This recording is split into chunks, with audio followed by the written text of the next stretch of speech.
Assalamualaikum warahmatullahi wabarakatuh. Perkenalkan, nama saya Kinanti Sekar Larasati, mahasiswa Politeknik Negeri Samarinda jurusan Akuntansi, Program Studi Keuangan dan Perbankan. Pada kesempatan kali ini, saya ingin membahas mata kuliah aspek hukum dan bisnis untuk materi pengantar ilmu hukum.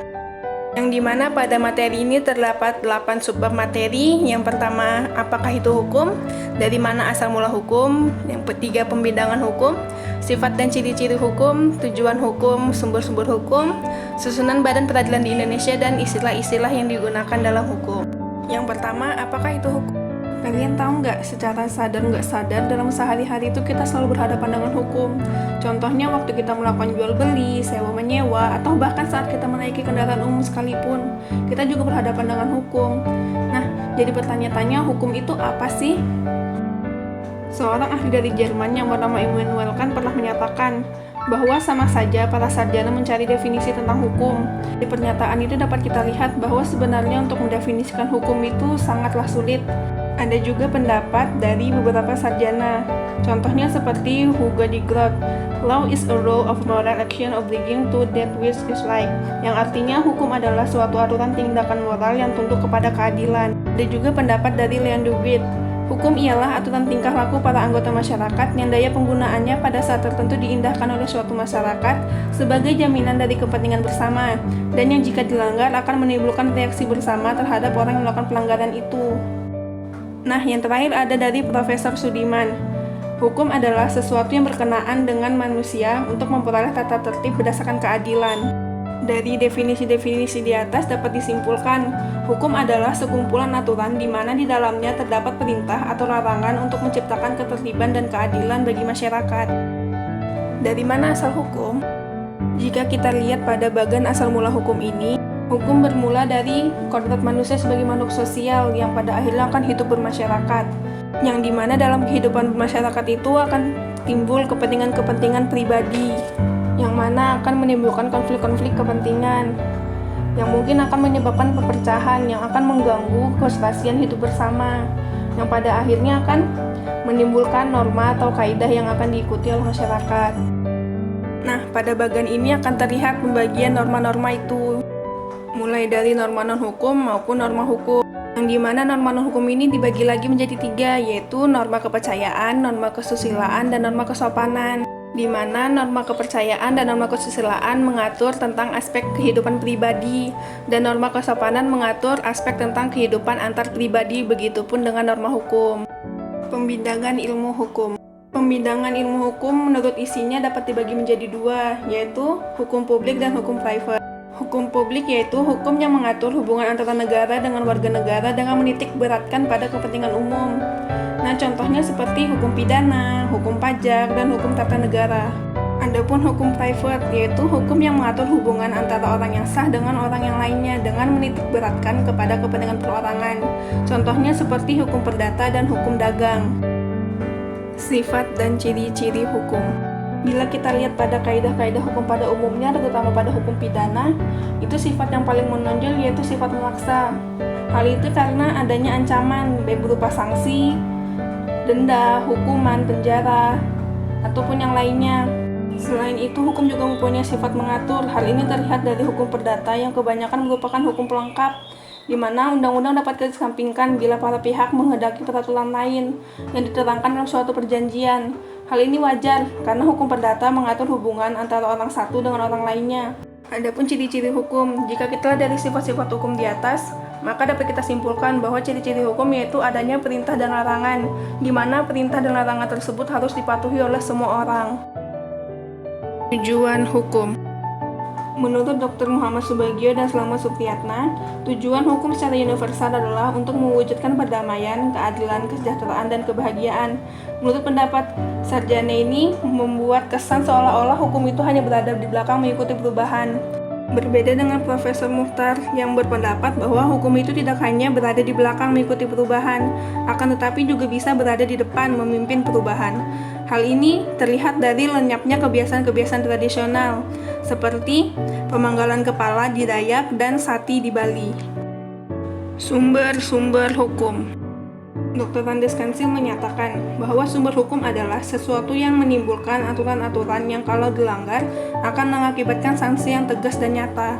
Bersumber hukum dapat dibagi menjadi dua, yaitu hukum formal dan hukum material. Sumber hukum formal ini terdiri atas undang-undang, kebiasaan, keputusan hakim, terakat atau perjanjian internasional, dan pendapat para sarjana atau doktrin. Sedangkan sumber hukum material yaitu sumber hukum yang dapat ditinjau dari berbagai macam segi. Contohnya seperti dari segi sejarah, segi ekonomi, segi filsafat, kemasyarakatan, dan lain-lain. Susunan Badan Peradilan di Indonesia. Susunan Badan Peradilan di Indonesia itu dibagi menjadi dua, yaitu pengadilan sipil dan pengadilan militer. Yang pertama, pengadilan sipil. Pengadilan ini bertugas untuk memeriksa dan mengadili orang-orang sipil atau orang-orang non-militer. Pengadilan ini terdiri dari pengadilan umum dan pengadilan khusus. Yang pertama, pengadilan umum. Pengadilan umum ini dibagi menjadi tiga, yaitu A. Pengadilan negeri, yaitu pengadilan yang memeriksa dan mengadili perkara dalam tingkat pertama untuk seluruh penduduk Indonesia, baik itu warga negara maupun orang asing. Daerah kewenangannya pengadilan negeri ini meliputi daerah tingkat 2. B. Pengadilan tinggi, yaitu pengadilan yang memeriksa dan mengadili perkara dalam tingkat kedua atau banding untuk perkara-perkara yang telah diadili dan diputuskan oleh pengadilan negeri pada tingkat pertama. Daerah kewenangannya pengadilan tinggi ini meliputi daerah tingkat 1 atau provinsi. Dan yang terakhir atau yang C, yaitu Mahkamah Agung, pengadilan yang memeriksa dan mengadili perkara dalam tingkat terakhir atau kasasi, perkara-perkara yang telah diadili dan diputuskan oleh pengadilan tinggi pada tingkat banding. Mahkamah Agung ini merupakan badan peradilan tertinggi di Indonesia, maka daerah kekuasaannya pun meliputi seluruh daerah Indonesia. Dan yang kedua ada pengadilan khusus. Pengadilan khusus ini terbagi menjadi tiga juga, yaitu A. Pengadilan agama. Pengadilan agama ialah pengadilan yang memeriksa dan mengadili perkara yang dilakukan oleh orang-orang yang beragama Islam, seperti dalam hal nikah, talak, atau rujuk. Yang B. Pengadilan adat, yaitu pengadilan yang memeriksa dan mengadili perkara yang terjadi dalam masyarakat adat oleh kepala adat setempat. Dan yang ketiga atau yang terakhir yaitu pengadilan administrasi negara, yaitu pengadilan yang memeriksa dan mengadili perkara dalam bidang administrasi negara yang dilakukan oleh pegawai-pegawai negara.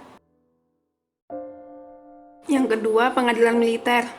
Pengadilan militer ini bertugas untuk memeriksa dan mengadili perkara-perkara pidana yang dilakukan oleh anggota TNI atau orang-orang yang dipersamakan dengan TNI.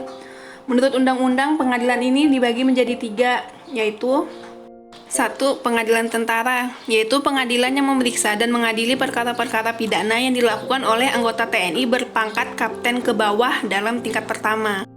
Yang kedua, pengadilan tentara tinggi, yaitu pengadilan yang memeriksa dan mengadili perkara-perkara pidana yang dilakukan oleh anggota TNI berpangkat mayor ke atas dalam tingkat pertama. Dan yang terakhir, Mahkamah Tentara Agung, yaitu bagian dari mahkamah yang memeriksa dan mengadili perkara-perkara dalam tingkat pertama dan terakhir atau kasasi yang dilakukan oleh anggota TNI. Istilah-istilah dalam ilmu hukum. Dalam mempelajari ilmu hukum, kita pasti akan melihat istilah-istilah yang digunakan dalam hukum. Nah, ini ada beberapa istilah-istilah yang digunakan dalam ilmu hukum seperti yang pertama, adab subjek hukum. Subjek hukum adalah orang per orang atau badan hukum yang berdasarkan hukum telah mempunyai hak dan kewajiban atas sesuatu yang tertentu. Menurut hukum, yang menjadi subjek hukum ini ada dua, yaitu orang dan badan hukum. Yang kedua, objek hukum. Objek hukum adalah segala sesuatu yang menjadi sasaran pengaturan hukum di mana segala hak dan kewajiban subjek hukum berkaitan di dalamnya. Objek hukum yang dimaksud itu seperti benda-benda ekonomi, gedung-gedung, tanah, dan sebagainya. Yang ketiga ada perbuatan hukum. Perbuatan hukum adalah setiap perbuatan subjek hukum yang dapat menimbulkan akibat hukum. Contohnya saat kita mengadakan perjanjian atau kontrak. Yang keempat ada unifikasi hukum. Unifikasi hukum adalah suatu langkah penyeragaman hukum atau penyatuan hukum untuk diberlakukan bagi seluruh bangsa di suatu negara. Contohnya seperti KUHP, Undang-Undang Nomor 1 Tahun 1974, dan sebagainya. Dan yang terakhir ada kodifikasi hukum. Kodifikasi hukum adalah suatu langkah pengkitapan atau penulisan hukum ke dalam suatu kitab undang-undang. Contohnya seperti KUHP Perdata, KUHP, dan sebagainya. Nah, selesai sudah materi tentang ilmu hukum tadi. Mohon maaf bila ada kekurangan. Semoga bermanfaat ya. Wassalamualaikum warahmatullahi wabarakatuh.